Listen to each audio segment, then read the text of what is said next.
এখনকার যুগটা হচ্ছে গিলে খাওয়ানোর যুগ।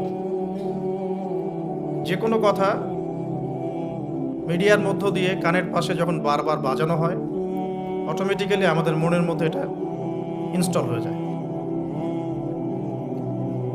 যে কোনো ওয়ার্ড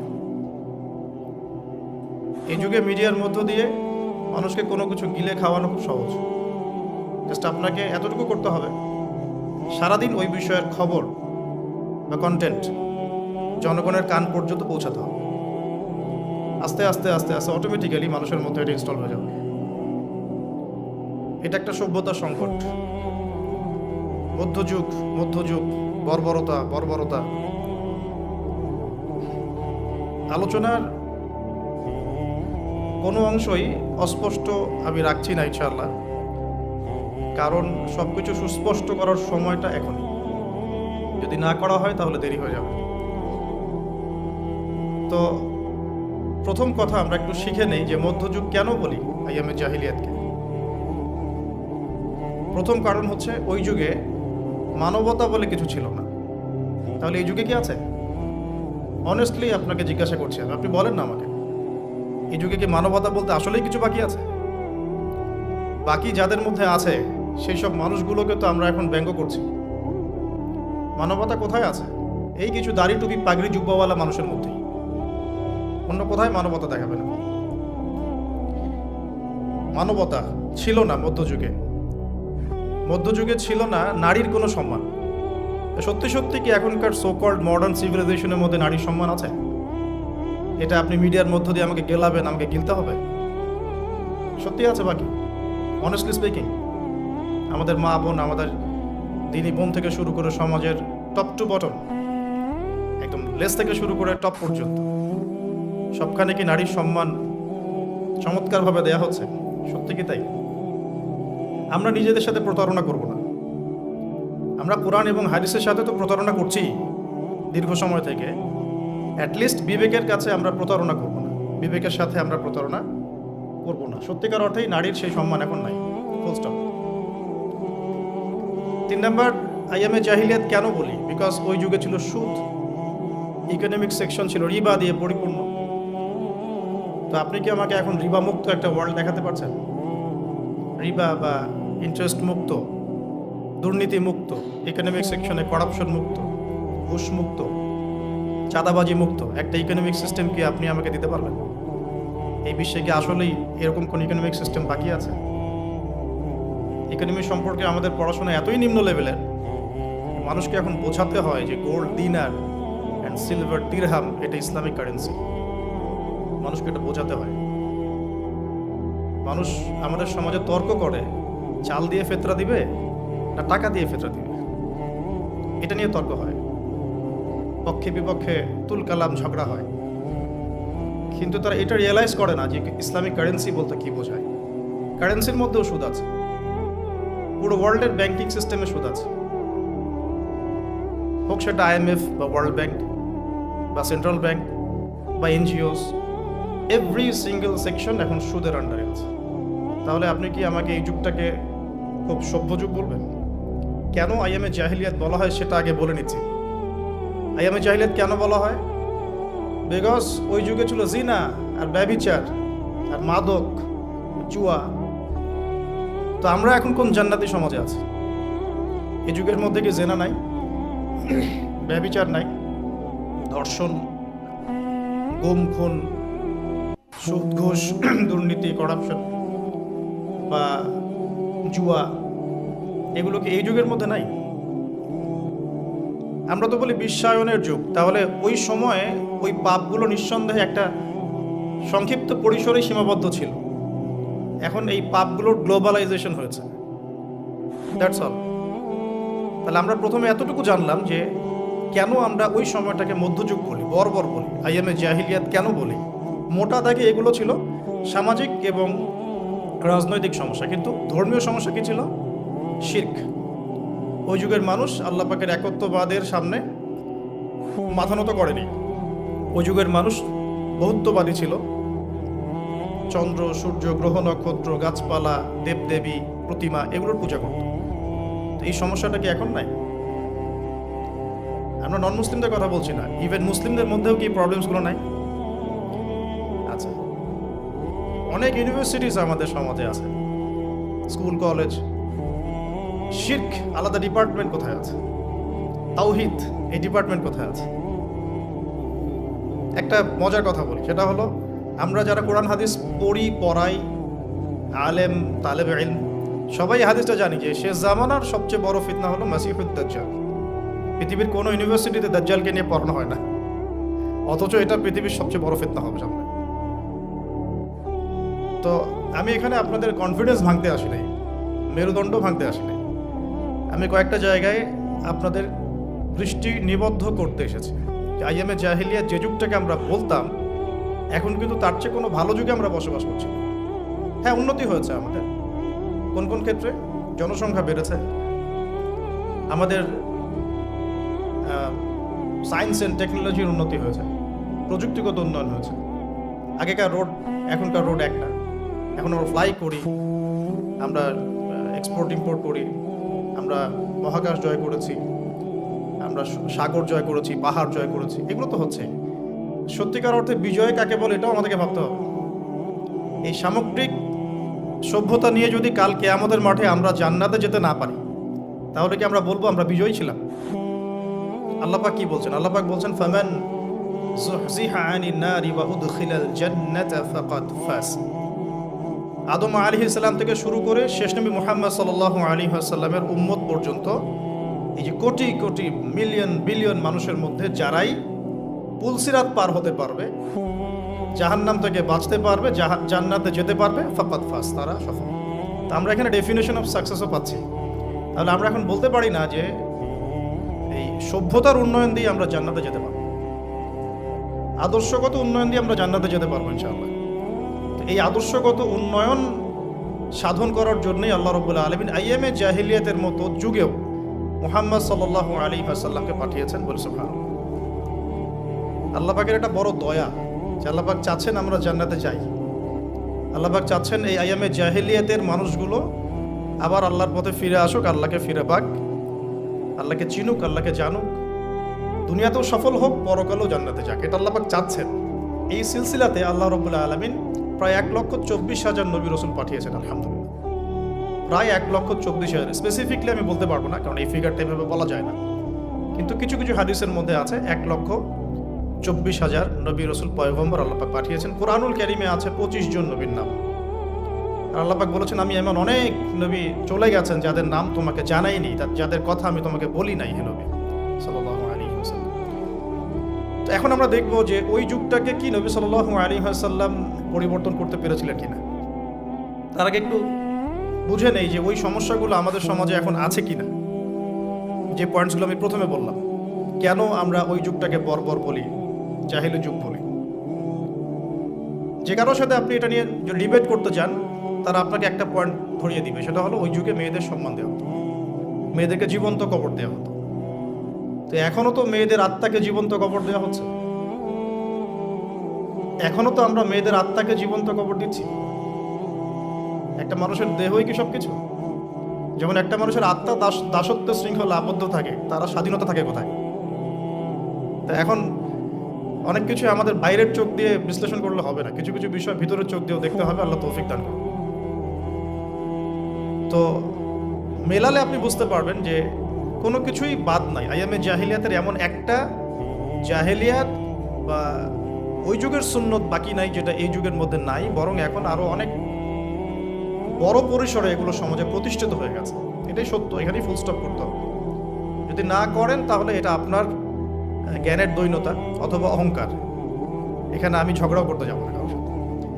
এখন প্রশ্ন হচ্ছে নবী সাল্লাল্লাহু আলাইহি ওয়াসাল্লাম কি এই যুগটাকে পরিবর্তন করতে পারলেন কিনা? উত্তর হ্যাঁ। কিভাবে পরিবর্তন করতে পারলেন? উত্তর হচ্ছে আল্লাহ রাব্বুল আলামিনের ইচ্ছায় এবং তার ওহীর মাধ্যমে। ওহী কি জিনিস? আল্লাহ রাব্বুল আলামিনের প্রত্যাদেশ, আল্লাহর পক্ষ থেকে ঐশী বাণী, যেটা আল্লাহ পাক শুধু মুহাম্মদ সাল্লাল্লাহু আলাইহি ওয়াসাল্লামকেই দেন নাই, বরং প্রত্যেক নবী রাসূলকেই দিয়েছেন। যেমন বড় বড় চারটার নাম আমরা সবাই জানি। তাওরাত নবী মূসা আলাইহিস সালামের কাছে, জাবুর দাউদ আলাইহিস সালামের কাছে, ইনজিল ঈসা আলাইহিস সালামের কাছে, এবং আল কোরআনুল কারীম নবী মুহাম্মদ সাল্লাল্লাহু আলাইহি ওয়াসাল্লামের কাছে।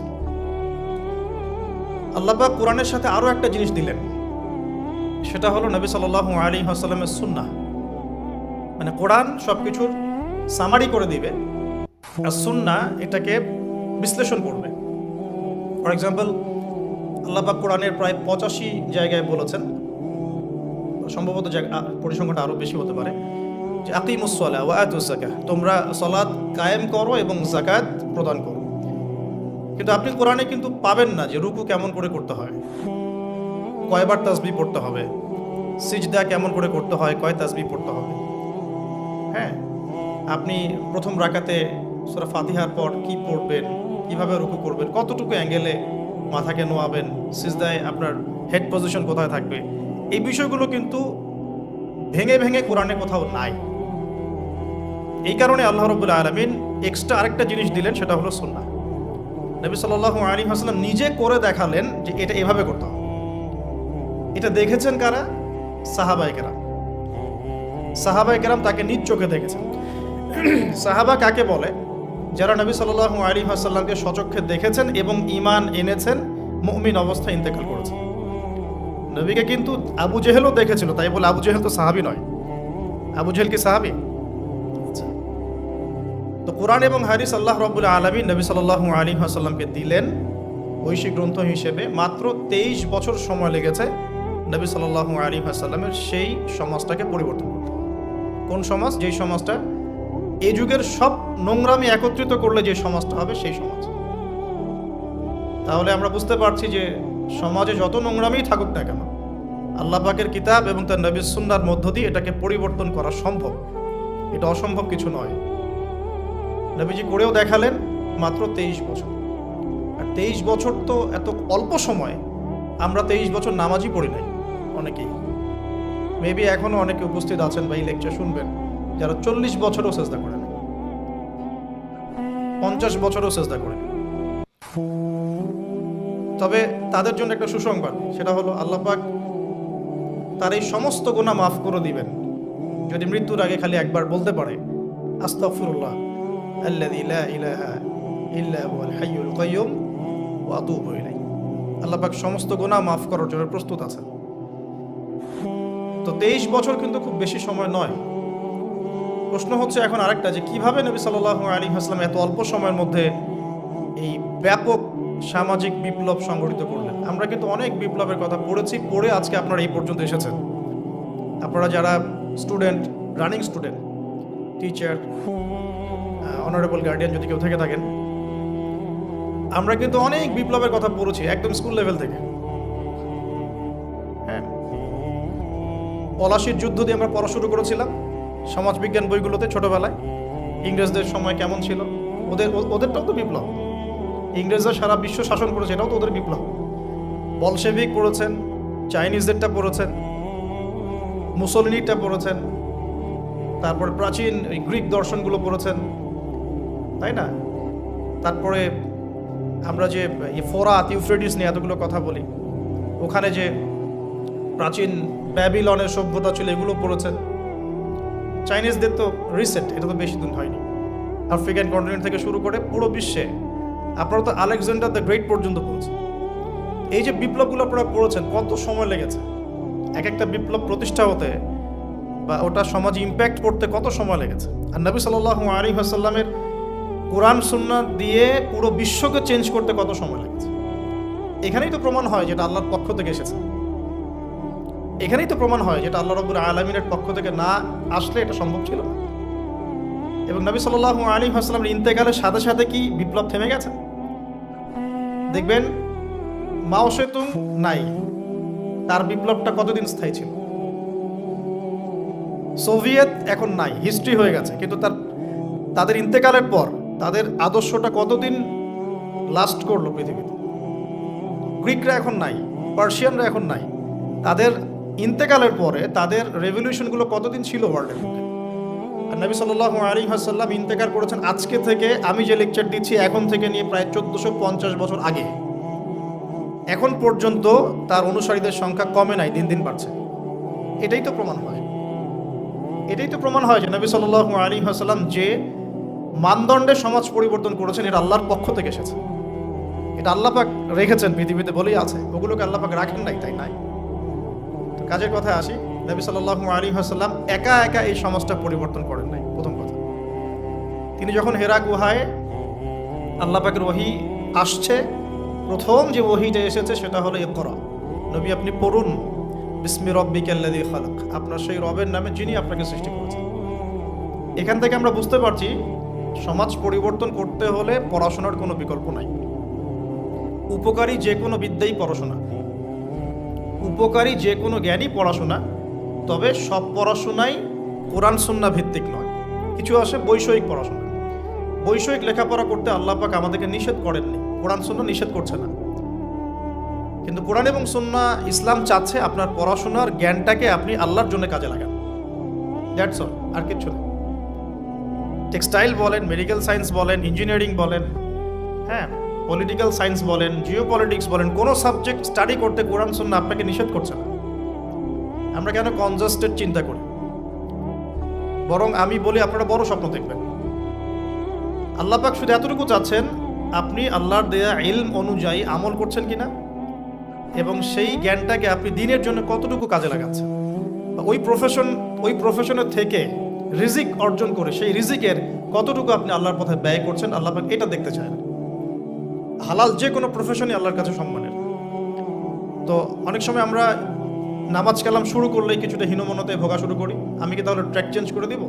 ট্র্যাক চেঞ্জ করে আমি কি আবার মক্তবে ভর্তি হব? আমি কি আবার মাদ্রাসায় আসবো? আমি কি আবার দাওরা দিব? সবাই সব কিছু করতে পারবে না, আর সবাইকে আল্লাহ পাক সব কিছু করতে বলেনও নি। সমাজে নির্দিষ্ট একটা অংশের মানুষকে আল্লাহ পাক বলেছেন যে তারা দ্বীনের জ্ঞান চর্চা করবে, তারা বড় বড় আলেম হবে, মুজতাহিদ হবে, ফকিহ হবে, মুহাদ্দিস মুফাসসির হবে, তারা বাকি জনগণকে লিড দিবে ধর্মতাত্ত্বিক ক্ষেত্রে।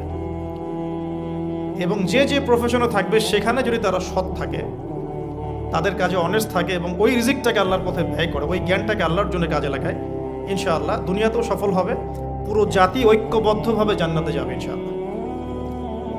অনেক জাতি কিন্তু একসাথে জান্নাতে যাবে, কারণ তারা সেভাবেই তাদের দুনিয়ার জীবনটাকে সাজিয়েছিল। তো নবী সাল্লাল্লাহু আলাইহি ওয়াসাল্লাম একা করেন নাই, সাহাবীদেরকে নিয়ে করেছেন। প্রথম ওহীটা এসেছে পড়াশোনা কেন্দ্রিক। সো আমাদের সবাইকে প্রচুর পড়াশোনা করতে হবে, এটা আমার প্রথম নসিহা আজকে। আমাদের সবাইকে প্রচুর পড়াশোনা করতে হবে, প্রচুর প্রচুর মানে আমি কত প্রচুর বোঝাচ্ছি এটা আমি নিজেও ব্যাখ্যা করতে পারবো না। এতটুকু বলবো যে এখন আমার কাছে যা মনে হয় যে কোরআন এবং সুন্নাহর এই জ্ঞানের যে সাগর, এখানে আমি কেবল হাতড়ে বেড়াচ্ছি, ভালো করে সাঁতারও কাটতে পারছি না। ডুব দিয়ে নিচ থেকে মণিমুক্তা তোলা তো আমার জন্য অনেক বহুত দূর কি বাত, মানে এটা বলে না যে বহুত দূর কি বাত। তো এটা অনেক গভীর। আমরা দুই একটা চটি বই পড়ে নিজেদেরকে অনেক বড় কিছু ভাববো না। আমরা কয়েকটা বইয়ের অনুবাদ পড়েই নিজেকে অনেক বড় কিছু ভাববো না। ওইদিকে আমি পড়ে আসছি কিভাবে পড়াশোনা করব। আমাদের পড়াশোনা করতে হবে অনেক বেশি। যে পড়াশোনাগুলো আপনারা করছেন এগুলো তো করবেনই, পাশাপাশি ইসলাম জানার জন্যেও 4টা 5টা 10টা বই যথেষ্ট না। ক্লাসিক্যাল সিলেবাস ফলো করে পড়াশোনা করতে হবে। তা আমরা প্রথম শিখলাম নবী সাল্লাল্লাহু আলাইহি ওয়াসাল্লাম সামাজিক এই জাহেলিয়াত দূর করার জন্য আগে জ্ঞান চর্চার তাগাদা দিয়েছেন। এটা আল্লাহ পাকের ওহী এবং রাসূল সাল্লাল্লাহু আলাইহি ওয়াসাল্লামও বলেছেন, তালাবুল ইলমি ফরিদাতুন আলা কুল্লি মুসলিম। তো সবাই জানেন প্রত্যেক মুসলমানের উপরে জ্ঞান অর্জন করাটা ফরজ করা হয়েছে, এটা নফল কিছু নয়, ফরজ। এখন নবী সাল্লাল্লাহু আলাইহি ওয়াসাল্লাম ওহী নিয়ে বাসায় চলে আসলেন। খাদিজা রাদিয়াল্লাহু আনহা তাকে সান্ত্বনা দিলেন যে আপনার কোনো টেনশন নাই, আপনি ভয় পায়েন না, ইত্যাদি ইত্যাদি। ওয়ারাকা বিন নাফেলের কাছে নিয়ে যাওয়া হয়েছে। ওয়ারাকা বিন নাফেল তিনি বলেছেন যে তোমার কাছে যে ফেরেশতা এসেছিল তার নাম নামুস বা জিবরাইল আলাইহিস সালাম, যে নবী মুসা আলাইহিস সালামের কাছেও এসেছিল। তবে এখন তোমাকে তোমার কওম বের করে দিবে, এখন তোমাকে তোমার কওম বের করে দিবে। যদি আমি ওই দিন জীবিত থাকি যেদিন তোমার কওম তোমাকে বের করে দিবে, আমি তোমাকে বড় রকম সাহায্য করব। এই কথাটা বলেছেন ওয়ারাকা বিন নাওয়াফেল। সহিহ বুখারীর 2য় পৃষ্ঠায় এটা আছে, ওহী অধ্যায়। নবী সাল্লাল্লাহু আলাইহি ওয়াসাল্লাম অবাক হয়েছিলেন এই সময়, জিজ্ঞাসা করেছিলেন যে আওয়া মুখরিজিয়া, তারা কি আমাকে বের করে দিবে? আও মুখরিজিয়াহুম, তারা কি আমাকে বের করে দিবে? তো ওয়ারাকা বিন নাফেল বলেছিলেন, এর আগে যার কাছেই এই ফেরেশতা এসেছেন তাকেই তার কওম বের করে দিয়েছে। এখান থেকে একটা মন শক্ত করা কথা শুনতে হবে, সেটা হচ্ছে যদি আপনি সত্যিকারের ওহী, কোরআন এবং সুন্নাহর উপর থাকতে চান, তাহলে সমাজ আপনাকে স্বাভাবিকভাবে মেনে নেবে না। বিকজ সমাজটা জাহিলিয়াতের। আপনি রিবার এগেনস্টে কথা বলবেন, তারা আপনাকে মেনে নেবে না। আপনি পুরো বিশ্বে মুসলিমদের উপর যে নির্মম নির্যাতন, এর এগেনস্টে কথা বলবেন, তারা আপনাকে মেনে নেবে না। আপনি ধর্মতাত্ত্বিক ক্ষেত্রে মুসলিমদের মধ্যে যে সমস্যাগুলো নিয়ে কথা বলবেন, সবাই আপনাকে বন্ধুরূপে গ্রহণ করবে না। যদি তাদের ক্ষমতা থাকে তাহলে আপনাকে বেরো করে দিতে পারে। যদি ক্ষমতা না থাকে তাহলে মনে মনে হিংসা করতে পারে, ট্র্যাপে ফেলতে পারে, অনেক কিছুই করতে পারে। এটা হচ্ছে দলিল যে ওয়ারাকা বিন নাফেল প্রথম এই কথাটা বলেছিলেন, এবার তো তোমার কম তোমাকে বের করে দিবে। আপনি বাসায় গিয়ে আজকে সহিহ বুখারী খুলে দেখেন, এটা হচ্ছে ওহী আসার বাস্তবতা। যাদের কাছে ওহী এসেছে এবং যাদের কাছে ওহীর জ্ঞান আছে, তাদেরকে সবাই বন্ধুরূপে গ্রহণ করবে না। ইভেন আপনিও যদি এখন ইসলাম 100% ফলো করার চেষ্টা করতে থাকেন, আপনি আপনার পরিবারের মধ্যেই এক ঘরে হয়ে যেতে পারেন। আপনি আপনার পরিবারের মধ্যেই প্রবলেম ফেস করতে পারেন, সোসাইটিতে করতে পারেন। আমি তো অবাক হচ্ছি যে একটা শিক্ষা প্রতিষ্ঠানে এ ধরনের প্রোগ্রামের আয়োজন করা হয়েছে। কয়টা শিক্ষা প্রতিষ্ঠান বাংলাদেশে আছে যেখানে বসে এই ধরনের কথা বলা যায়? অনেস্টলি স্পিকিং বলেন, 1%, 2%, 5%? আল্লাহ কবুল করুন, দোয়া করি। এই জন্য আমি কঠিনভাবে কথাগুলো বলে যাচ্ছি, সবসময় সব সুযোগ হয়ে ওঠে না। ওহীর জ্ঞান এমন একটা জিনিস যেটা সবাই বন্ধুরূপে গ্রহণ করে না। কিন্তু নবী সাল্লাল্লাহু আলাইহি ওয়াসাল্লাম কি থেমে গিয়েছেন? উত্তর না। তিনি এবার তার ট্যাকটিকটা দেখেন, কিভাবে তিনি 23 বছর এটা করেছেন, মাত্র 23 বছর। প্রথমত তিনি কি করেছেন? কাছের মানুষদেরকে আগে দাওয়াত দিয়েছেন। তাহলে দিন আগে নিজে যখন পালন করবেন, বুঝবেন, আমল করবেন, এটা প্রথম কাজ। জ্ঞান অর্জন করার পর এরপরে আপনার কাছের মানুষদেরকে দিনের দাওয়াত দিতে হবে। কাছের মানুষ মা, বাবা, স্ত্রী, সন্তান, বন্ধু বান্ধব ইত্যাদি। নবী সাল্লাল্লাহু আলাইহি ওয়াসাল্লামের দাওয়াতে প্রথম ইসলাম কবুল করেছেন কারা? খাদিজা রাদিয়াল্লাহু আনহা, কাছের মানুষ, স্ত্রী। আবু বকর সিদ্দিক রাদিয়াল্লাহু আনহু, প্রায় বন্ধু মানুষের মতোই, আগে থেকে পরিচয় ছিল। তারপরে তার ছোট ভাই আলী ইবনে আবি তালেব, কাজিন। তার আরেক কাজিন জাফর ইবনে আবি তালেব, বাসায় ছিলেন একজন পালক পুত্র যায়েদ ইবনে হারেসা। এরপরে আস্তে আস্তে আবু বকর সিদ্দিকের দাওয়াতের মধ্য দিয়ে ওসমান বিন আফফান, তালহা বিন উবাইদুল্লাহ, সাদ ইবনে আবি ওয়াক্কাস, আব্দুর রহমান বিন আউফ, তারপরে আবু উবাইদা ইবনে জাররাহ, আব্দুল্লাহ বিন মাসউদ, আস্তে আস্তে এভাবে ছড়িয়ে পড়তে লাগলো। তাহলে দাওয়াতের বা ইসলাম প্রচার করার, প্রসার করার, প্রতিষ্ঠা করার সুন্নাহটা কেমন? নিজে জ্ঞান অর্জন করে আমল শুরু করা, কাছের মানুষদেরকে দাওয়াত দেয়া। আমরা কিন্তু নবীর সুন্নাহ মেনে চলতে চাচ্ছি না দিন প্রতিষ্ঠা করার ক্ষেত্রে। আমরা ইনস্ট্যান্ট রেজাল্ট চাই। হ্যাঁ, আমি চাই যে রাতারাতি সব পরিবর্তন করতে। এভাবে কখনো হয়নি, এভাবে কখনো হয়নি, কিয়ামত পর্যন্ত হবে বলে মনে হচ্ছে না। যেমন আমরা যখন এই আলোচনাগুলো করি, জাল মাহদি, নবী ঈসা আলাইহিস সালাম, দাজ্জাল, যেগুলো শেষ জামানার বড় বড় সাইন, এগুলো কিন্তু হুট করে রাতারাতি হবে না। এগুলো একটা ফেজ পার করে করেই পৃথিবীর দিকে আসবে, আস্তে আস্তে আসবে। তো এখন দেখুন এরপর কি হলো। নবী সাল্লাল্লাহু আলাইহি ওয়াসাল্লাম যখন এভাবে দাওয়াতি কাজ করতে লাগলেন, প্রথম 3 বছর তিনি এভাবে দাওয়াত দিয়েছেন। বেশিরভাগ যারা ইসলাম কবুল করেছেন তারা ছিলেন যুবক। এখান থেকে আপনাদের সাথে আমার কথাটা শুরু হচ্ছে আর কি। বেশিরভাগ যারা ইসলাম কবুল করেছিলেন তারা কারা ছিলেন? যুবক। আপনি সিরাত পড়েন, অ্যাটলিস্ট আর রাহিকুল মাখতুম বইটা পড়ে দেখেন, দেখবেন বেশিরভাগই ছিলেন তরুণ প্রজন্ম। কেন তরুণ প্রজন্ম? বিকজ তরুণদেরকে আল্লাহ পাক একটা বলবো আবেগের সাম্যাবস্থা দিয়েছেন। এটা কেমন? মানে তারা যদি খারাপ পথে যায় তাহলে খুব খারাপ পথেই চলে যায়। তারা যদি ভালো পথে আসতে চায় খুব ভালো পথে চলে আসে। তারা চ্যালেঞ্জ গ্রহণ করতে পারে, খোলা মনে সিদ্ধান্ত নিতে পারে। অনেক সময় আবেগকে প্রশ্রয় দেয়, আবেগে কখনো ভুল সিদ্ধান্ত নেয়, কখনো কিন্তু সঠিক সিদ্ধান্ত নেয়। তো তরুণদের মধ্যে একটা চ্যালেঞ্জ গ্রহণ করার মানসিকতা থাকে যে ঠিক আছে, আমি ইসলামের পথে থাকবো, পরিবার আমাকে না সহ্য করে না করুক। এই জিনিসটা 40-50 বছর একটা মানুষ করতে পারে না। সে চিন্তা করে যে না, তারা আমার ছেলে মেয়ে, তাদেরকে নিয়ে ব্যালেন্স করে চলতে হবে ইত্যাদি ইত্যাদি। তারা মাঝ রাস্তা খোঁজার চেষ্টা করে, কিন্তু তরুণরা হয় ডান না হলে বাম। যে কোনো একদিকে চলুন। দেখবেন অনেক তরুণ ভাই আছেন যারা পুরোপুরি মাদকের সাথে সম্পৃক্ত, মাদকাসক্ত, ওখান থেকে বের করা সো ভেরি ডিফিকাল্ট। আবার অনেক তরুণ প্রজন্ম আছে যারা মাদক কখনো হাতই দেয় না। আপনি এরকম দুটো প্রজন্ম দেখবেন বাংলাদেশে। কেউ কখনো জুয়ার আসরে কখনোই বসে নাই, আর কারো জুয়া না খেললে ঘুম আসে না। কেউ তাহাজ্জুদ ছাড়া ঘুমাচ্ছেন না, আর কেউ মসজিদে যাই নাই কখনো। একটা দৈন্যতা আছে, মেরুকরণ আমাদের দেশের তরুণ প্রজন্মের মধ্যে। তবে এটা আমাদের জন্য ভালো সংবাদ যে আলহামদুলিল্লাহ দিন দিন তরুণ প্রজন্মের মধ্যে একটা পরিবর্তন আসছে। এটা আল্লাহ পাকের খাস রহমত, যাদের মাধ্যমে আসছে আল্লাহ পাক তাদেরকে যেন কবুল করেন, দোয়া করি আমি। এখন সমাজ কি থেমে থাকলো? না, সমাজ কিন্তু এটা ভালো করে মেনে নিল না। এবার শুরু হলো তাদের প্রতি অত্যাচার, ফিজিক্যাল টর্চার, মেন্টাল টর্চার, অর্থনৈতিক অত্যাচার, কোনো কোনো ক্ষেত্রে পরিবার বের করে দিল। মুসআব বিন উমাইরের জীবনী পড়ে দেখেন, উসমান বিন আফফান রাদিয়াল্লাহু আনহু জীবনী পড়ে দেখেন, জাফর ইবনে আবি তালেবেরটা পড়েন, আলী ইবনে আবি তালেবের জীবনী পড়েন দেখেন, বেলাল ইবনে রাবাহ তার জীবনী পড়ে দেখেন, সুমাইয়া রাদিয়াল্লাহু আনহারটা পড়েন, খাব্বাব রাদিয়াল্লাহু আনহুরটা পড়েন, তারপরে ইয়াসির পরিবারেরটা পড়েন। হ্যাঁ, মানে আসলে সাহাবীদের মধ্যে খুব কম সংখ্যক সাহাবী এমন ছিলেন যাদেরকে কোনো রকম নির্যাতন ফেস করতে হয় না। এরপরেও দাওয়াত থেমে যায় নাই, দাওয়াত চলতে লাগলো। কারা অপোজিশনে ছিল? আবু জাহেল, আবু লাহাব, উতবা, শাইবা, রবিআ, সাআদাতু কুরাইশ, অর্থাৎ কুরাইশদের সর্দার যারা।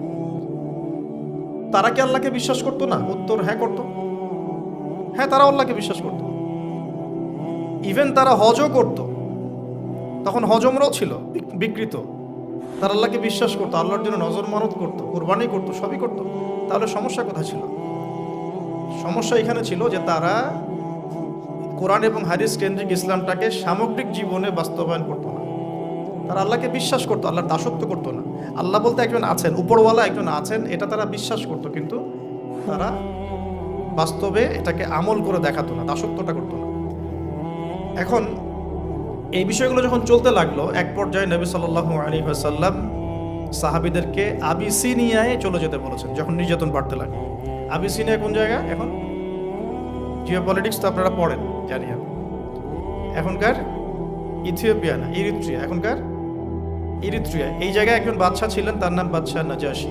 বাদশাহ নাজাশী, তো এই বাদশাহ নাজাশী ছিলেন একজন খ্রিস্টান শাসক। এখনকার সমকামী খ্রিস্টান না, তিনি একজন ভালো খ্রিস্টান ছিলেন এবং নবী ঈসা আলাইহিস সালামকে তিনি ফলো করতেন। তিনি সাহাবীদেরকে আশ্রয় দিয়েছেন, আলহামদুলিল্লাহ। এটা আল্লাহ পাকের পরিকল্পনা ছিল। এখানে তারা কোনো সমস্যা ফেস করেন নাই। 2 দফা সাহাবীরা সেখানে হিজরত করেছেন। নবী সাল্লাল্লাহু আলাইহি ওয়াসাল্লাম বলেছিলেন সেখানে একজন এমন রাজা আছেন যিনি, যার রাজ্যে কেউ জুলুমের শিকার হয় না। তো এদিকে মক্কার অবস্থা খারাপ হতে লাগলো, আবিসিনিয়ায় হিজরত হলো। এই সময়টুকুর মধ্যে আল্লাহ পাক আরও কিছু যুবককে ইসলাম কবুলের সৌভাগ্য দিলেন। তার মধ্যে অন্যতম একজন হচ্ছেন হামজা রাদিয়াল্লাহু আনহু, যার নাম আপনারা জানেন। জাস্ট আজকে বাসায় গিয়ে তার জীবনীটা পড়ে দেখবেন কিভাবে তিনি ইসলাম কবুল করলেন। আমি সেগুলো বলতে যাচ্ছি না, অন্যান্য লেকচারগুলোতে বলেছিলাম। আরেকজন হচ্ছেন ওমর ইবনুল খাত্তাব। ওমর ইবনুল খাত্তাব, তার ব্যাপারে শুধু এতটুকু বলবো, তিনি ইসলাম কবুল করে যখন কাবা ঘরের সামনে গিয়েছেন, তাকে মানুষ মারা শুরু করেছে। তো তখন তাকে একজন পরামর্শ দিচ্ছিল যে তুমি কি আফালা কুনতা কাতামত, তাকে বলা হচ্ছে তুমি কি তোমার ইসলাম কবুলের বিষয়টা গোপন রাখতে পারতে না? যেমন আমরা বলি হিকমা অবলম্বন করতে পারতে না? তো তিনি বলেছিলেন যে ওয়াল্লাহি, আল্লাহর কসম করে বলছি, লা উফাররিকান্নাল হাক্কা মিনাল বাতিল কামা ফাররাকাল্লাহু বাইনাল লাইলি ওয়ান নাহার। তিনি বলছিলেন যে আমি আল্লাহর কসম করে বলছি, আমি অবশ্যই সত্য আর মিথ্যাকে আলাদা করে দিব, ঠিক যেভাবে আল্লাহ পাক রাত থেকে দিনকে আলাদা করে দেন। এরপর তার নাম হয়েছে আল ফারুক, মানে পার্থক্যকারী। ওমর আল ফারুক আমরা এই কারণে বলি, ওমর আল ফারুক মানে পার্থক্যকারী। তো এদিকে যুবকদের শক্তির মধ্য দিয়ে আবার নবী সাল্লাল্লাহু আলাইহি ওয়াসাল্লাম স্ট্রং হচ্ছেন, কিন্তু ইসলাম স্ট্রং হচ্ছে। ওদিকে আবিসিনিয়াতেও যুবকরাই, তরুণরাই ওখানে ইসলামের পতাকা নিয়ে গিয়েছেন, সেখানে বসবাস করা শুরু করেছেন। এবার নবী সাল্লাল্লাহু আলাইহি ওয়াসাল্লাম তায়েফে গেলেন, সেখানেও কিছু যুবক ছিল। 3টা বড় বড় যুবকদের মানে কমিউনিটি ছিল, যাদের নেতৃত্ব দিত তিনজন বড় নেতা, একজনের নাম আবদে ইয়ালাইল, একজনের নাম ছিল আবদে মাসউদ, আরেকজন হাবিব বিন আমর। এই তিনজন ছিল বড় বড় গোত্র নেতা। নবীজি চেয়েছিলেন জিওপলিটিক্যালি যে আমি যদি তায়েফের সাপোর্টটা পেয়ে যাই তাহলে মক্কার এই যে মানে ওরা যে আমাদের উপরে নির্যাতন করছে এখান থেকে আমি একটা বড় পলিটিক্যাল অ্যালায়েন্স করতে পারবো তায়েফের সাথে। তায়েফবাসীর তখন ভাগ্যে হেদায়েত ছিল না, আল্লাহ যেভাবে চেয়েছেন। নবী সাল্লাল্লাহু আলাইহি ওয়াসাল্লামকে তারা তো গ্রহণ করেই নাই, বরং রক্তাক্ত করে সেখান থেকে বের করে দিয়েছে। নবী সাল্লাল্লাহু আলাইহি ওয়াসাল্লাম তাদের বিরুদ্ধে কোনো বদদুয়া করেন নাই। বদদুয়া করেছেন? এটাও আমাদের শিখতে হবে। কিছু হলেই যে আমরা মানে খুব কাউন্টার একটা অবস্থা চলে যাই, হ্যাঁ, ঝগড়া করতে থাকি, স্পেশালি ফেসবুকে, স্পেশালি কোথায়, ফেসবুকে। আর এটা আমাদের জীবনের অনেক বড় সময় খেয়ে ফেলে। কিয়ামতের মাঠে আমরা দেখবো যে ফেসবুক কত সময় খেয়েছে। হ্যাঁ, কিয়ামতের মাঠে পরিসংখ্যান যখন দেখা যাবে তখন বুঝতে পারবো যে ফেসবুক খেয়েছে 2 বছর ইন টোটাল। হ্যাঁ, আমার টেলিভিশন খেয়েছে 2 মাস, আমার ইউটিউব খেয়েছে কত, এরকম 5 মাস। হ্যাঁ, তারপরে অ্যাপস খেয়েছে, গেমস আর অ্যাপস খেয়েছে আমার এরকম 6 মাস। দেখবেন এগুলোই আমাদের জীবনের বড় একটা অংশ খেয়ে ফেলেছে। যদি একজন ব্যক্তি ডেইলি 1 ঘন্টা করে টিভি দেখে বা এইসব জায়গায় সময় কাটায়, তাহলে নিঃসন্দেহে সে 24 ঘন্টায় যদি 1 ঘন্টা করে কাটায়, তাহলে আপনি হিসাব করে দেখেন যে মাসে কত ঘন্টা যায়, বছরে কত ঘন্টা যায়, এবং কতদিনে সে 1 বছর কাটিয়ে ফেলে। অথচ কিয়ামতের দিকে পড়ে আসি, আলামে বারজাখ, যে মৃত্যুর পরের জীবন, এখানে বেশিরভাগ মানুষ একটাই কথা বলবে বা বলছে, এখনো হয়তো আমরা শুনতে পারছি না, বলবে বা হয়তো বলছে, আমরা শুনতে পারছি না। সেটা কি? তারা বলছে রব্বানা, হে আমাদের রব, আবসরনা, আমরা দেখলাম, পরকাল আমরা দেখেছি, ওয়া সামি'না, আমরা পরকাল শুনেছি, ফারজি'না, আমাদেরকে ফিরিয়ে দিন। কোথায় ফিরিয়ে দিন? দুনিয়ায়। কি করব? না আমাল সলিহান, আমরা সৎ আমল করে আসবো। ইন্না মুকিনুন, আমাদের এখন ইয়াকিন হয়ে গেছে। এই কথাটা কবরবাসী চিৎকার করে এখন হয়তো বলছে অথবা বলবে, আল্লাহু আলাম। আল্লাহ পাক সূরা আলিফ লাম মিম সাজদার মধ্যে আয়াতটা নাযিল করেছেন, রব্বানা, হে আমাদের রব, আবসরনা ওয়া সামি'না ফারজি'না না'মাল সলিহান ইন্না মুকিনুন, হে আমাদের রব, আমরা দেখেছি পরকাল, আমরা শুনেছি, বুঝেছি, মানে ইন্দ্রিয় দিয়ে পরকাল উপলব্ধি করেছি। এখন আমাদেরকে আল্লাহ একটা বারের জন্য আপনি দুনিয়ায় ফিরিয়ে দেন, না'মাল সলিহান, আমরা সৎ আমল করে ফিরে আসবো। আল্লাহ পাক কিয়ামত পর্যন্ত আল্লাহ পাক বলছেন যে সুয়ের ছিদ্র দিয়ে উট যদি বের হতে পারতো তাহলে এই সুযোগটা আল্লাহ দিতেন। সুয়ের ছিদ্র দিয়ে কি উট বের হতে পারবে? অতএব আল্লাহ পাক এই সুযোগটা দিবেন না। সো আমরা এখানে টাইম অনেক ওয়েস্ট করছি। তো দেখুন, যেখানে ছিলাম, তায়েফবাসী এভাবে যখন ফিরিয়ে দিলেন, এরপরে কি হলো? নবী সাল্লাল্লাহু আলাইহি ওয়াসাল্লাম বদদুয়া করলেন না, যে কাজটা আমরা প্রায় করে থাকি একে অপরের সাথে, বরং তিনি তায়েফবাসীর জন্য দোয়া করলেন। আর আল্লাহ রাব্বুল আলামিন পাহাড় পর্বত নিয়ন্ত্রণকারী ফেরেশতাকে পাঠিয়েছিলেন, যাদের একটা দাবি ছিল, আপনি যদি চান হে নবী, আমরা তায়েফবাসীকে পিষে ফেলতে পারি। নবী সাল্লাল্লাহু আলাইহি ওয়াসাল্লাম বলেন, না, আমি বরং চাচ্ছি আল্লাহ পাক তাদের ঔরস থেকে এমন প্রজন্ম নিয়ে আসুক যে প্রজন্ম আল্লাহর ইবাদত করবে, আল্লাহর সাথে কাউকে শরীক করবে না। এখন আপনি তায়েফের রেজাল্টটা দেখেন, তায়েফ কিন্তু এখন ইসলামের ভূমি হয়ে গেছে, আলহামদুলিল্লাহ। এবার নবী সাল্লাল্লাহু আলাইহি ওয়াসাল্লাম মক্কায়, সিচুয়েশনটা তাহলে এখন কেমন? কিছু যুবক সাহাবী ইসলামের নেতৃত্ব দিয়ে আবিসিনিয়ায়, কিছু যুবক সাহাবী মক্কায়। এবার নবী সাল্লাল্লাহু আলাইহি ওয়াসাল্লাম সব দিক থেকে কোণঠাসা। এই সময়ে তার স্ত্রী ইন্তেকাল করে গেলেন, তার চাচাও ইন্তেকাল করলেন। যে স্ত্রী এবং চাচা ছিল মক্কায় তার সাপোর্ট, সবচেয়ে বড় সাপোর্ট, তারাও ইন্তেকাল করলেন। এবং 3-3টা বছর তাদেরকে বয়কট করে রাখা হলো। 3-3টা বছর বয়কট করে রাখা হলো, কোনো খাবার পানি ছাড়াই। 3 বছর কিন্তু চারটাখানি কথা না। আমরা মিয়ানমার রোহিঙ্গা ইস্যু দেখেছি, একটু আঁচ করতে পারি যে এভাবে বের করে দিলে মানুষের কেমন হয়। সব কিছু বাদ দিয়ে তাদেরকে পাহাড়ের পাদদেশে থাকতে হয়েছে 3 বছর। ওখানে হামজাও ছিলেন, সুবহানাল্লাহ। নবী সাল্লাল্লাহু আলাইহি ওয়াসাল্লামের কাছে তারা অনুমতি চাচ্ছিলেন যে আমাদেরকে খালি অনুমতি দেন, আমরা যে কয়জন আছি এই কয়জন নিয়ে যুদ্ধে ঝাঁপিয়ে পড়ব। নবীজি বলেন, না, বরং তোমরা ধৈর্য ধরো। এখন আল্লাহ পাক এই হুকুম আমাকে দেন নাই, তোমরা ধৈর্য ধরো। হামজার মতো সাহাবী, যিনি একাই 20 জনের সাথে লড়াই করতে পারেন, তিনি ধৈর্য ধরলেন, যে আমরা ধৈর্য ধরে আছি। সিচুয়েশন ডিমান্ড, একটা কথা, সিচুয়েশন যেমন সেভাবে রিয়েক্ট করতে হয়। এখন সিচুয়েশন নাই, রিয়েক্ট করতে পারছি না। হামজা রাদিয়াল্লাহু আনহুর মতো মানুষ, তিনিও তার ওই এগ্রেশনটাকে দমন করে রাখলেন। এবার আল্লাহ পাক পুরো এই টেবিলটা, আমরা বলি যে টেবিল উল্টে দেওয়ার মতো, ইসলামের এই হিস্ট্রিটাই আল্লাহ পাক উল্টে দিলেন। কিভাবে? আরও কিছু যুবকের মাধ্যমে। এই যুবকরা কোত্থেকে আসলো? এই যুবকরা আসছে আবিসিনিয়া, ইয়াসরিব থেকে। কোত্থেকে?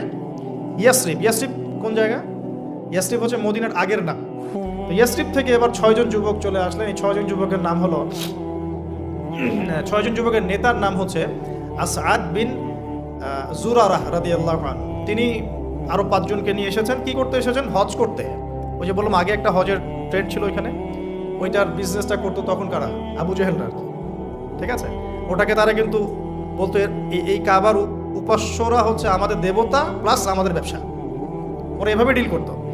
এই 6 জন যুবক এসেছেন হজ করতে, নবী সাল্লাল্লাহু আলাইহি ওয়াসাল্লামের কথা শুনলেন। আর নবী সাল্লাল্লাহু আলাইহি ওয়াসাল্লাম এরকম একজন নবী আসবেন, এই কথাটা তারা শুনেছিল ইহুদিদের কাছে মদিনায়, ইয়াসরিবে। এখন ওই ইয়াসরিবের যুবকরা কিন্তু শুনেছিল ইহুদিদের কাছে যে কে আসবেন, মুহাম্মদ সাল্লাল্লাহু আলাইহি ওয়াসাল্লাম বা একজন শেষ নবী আসবেন। তারা তো নাম জানতো না। নাম জানতো? তারা এতটুকু জানতো, তাওরাতে লেখা ছিল সেই নবীর নাম হচ্ছে আহমদ। কি নাম? আহমদ। এবার নবী সাল্লাল্লাহু আলাইহি ওয়াসাল্লাম আবার আরও একবার শক্তিশালী হলেন। কার মধ্য দিয়ে? এই যুবকদের মধ্য দিয়ে। 6 জন যুবক, মাত্র 6 জন।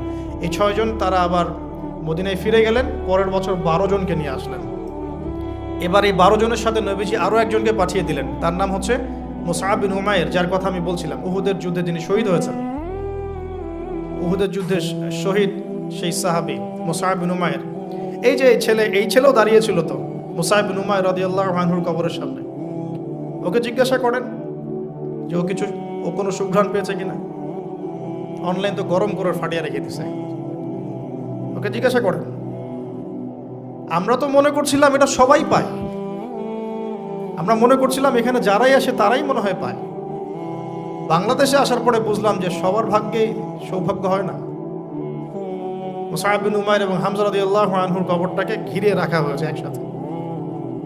80টার বেশি তরবারের আঘাত ছিল তার গায়ে শাহাদাতের সময়। নবী সাল্লাল্লাহু আলাইহি ওয়াসাল্লামের চেহারার সাথে তার চেহারা কিছুটা মিল ছিল। এই সাহাবীকে নবীজি পাঠিয়েছেন মদিনায়, তুমি এই 12 জনের সাথে যাও, মদিনায় গিয়ে দাওয়াতি কাজ করতে থাকো। মাত্র 1 বছরের ব্যবধানে, উইদিন 1 ইয়ার, মুসআব বিন উমাইর রাদিয়াল্লাহু আনহুর দাওয়াতের ফলে 75টা পরিবার ইসলাম কবুল করেছে।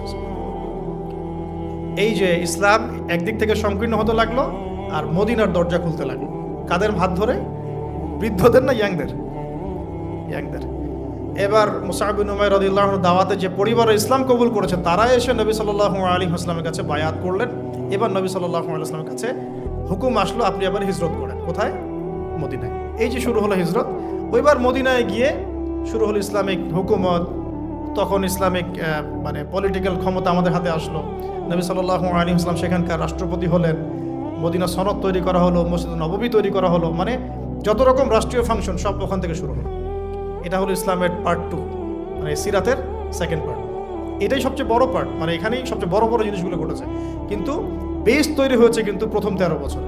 কাদের হাত ধরে? ইয়াংদের হাত ধরে।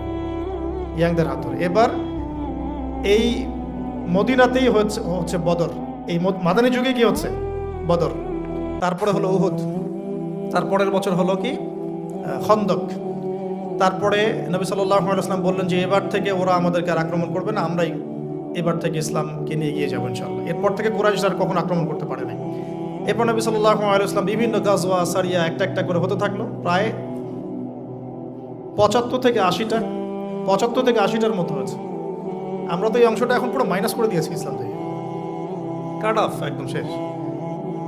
ভুলেও কেউ এই শব্দ ব্যবহার করে ফেললেই তাকে যে চতুর্দিক থেকে যেমন সমালোচনার, গালিগালাজ আর আক্রমণের শিকার হতে হয়, এটাই তো ইন্ডিকেশন দিচ্ছে যে দাজ্জালের যুগ অলরেডি চলে আসছে। সে তো ইসলামের টোটালিটি বরদাস্ত করবে না আপনার কাছ থেকে। এখন যাই হোক, আল্লাহ রাব্বুল আলামিন এভাবে আস্তে আস্তে আস্তে আস্তে ইসলামকে বিজয় করতে লাগলেন। পররাষ্ট্রনীতি অ্যাপ্লাই হতে লাগলো। মুলকা ফারিসা ওয়া রোম, পারস্য এবং রোমের মতো বড় বড় সাম্রাজ্যের পতন ঘটতে শুরু করল। ইসলাম পৃথিবীর বুকে শক্তিশালী হওয়া শুরু করলো। হুদাইবিয়ার সন্ধি হলো, উমরা কাজা করলেন। তারপরে নবী সাল্লাল্লাহু আলাইহি ওয়াসাল্লাম 10 বছরের সন্ধিতে আসলেন। এই সন্ধির অল্প কিছুদিনের মধ্যেই প্রায় বিনা যুদ্ধে পুরো মক্কাটা আবার বিজয় করা হয়েছে। কোন মক্কা?